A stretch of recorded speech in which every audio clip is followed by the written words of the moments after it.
அனைவருக்கும் வணக்கம். பணவரவு அதிகரிக்க பௌர்ணமி நாளில் இதை மட்டும் செய்ய தவற விட்றாதீங்க. ஒரு வெள்ளை நிற காகிதம் எடுத்துக்கோங்க. அதில் கல்லுப்பு வைத்து இந்த மாதிரி முழுவதுமாக தேய்த்து விடணும். குறிப்பாக 4 மூலைகளிலும் தேய்த்து விட வேண்டும். பச்சை நிற பேனாவால் ஏகம் தனம் சர்வம் சித்திக்கும் இந்த மந்திரத்தை எழுதணும். தமிழ் எழுத முடியாதவங்க ஆங்கிலத்திலையும் எழுதலாம். பணவசியத்தை ஏற்படுத்தக்கூடிய ஒரு அற்புதமான மந்திரம் இது. ஞாயிற்றுக்கிழமை முழுவதும் பௌர்ணமி இருக்கிறதுனால எந்த நேரத்தில் வேணாலும் நீங்கள் எழுதி வச்சுக்கலாம்.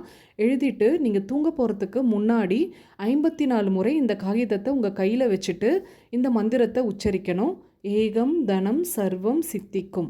54 முறை உச்சரித்ததும் நீங்கள் படுக்கக்கூடிய தலகாணிக்கு அடியில் இந்த காகிதத்தை வச்சிடணும். மீண்டும் மறுநாள் இரவு அதே போல் காகிதத்தை எடுத்து உங்கள் கையில் வச்சுட்டு அதே போல் 54 முறை மந்திரத்தை உச்சரிக்கணும். இதுபோல் தொடர்ந்து 21 நாள் செய்து வருவதால் பணவரவு அதிகரிப்பதை நீங்கள் கண்கூடாக பார்க்கலாம். நல்லதே நடக்கும்.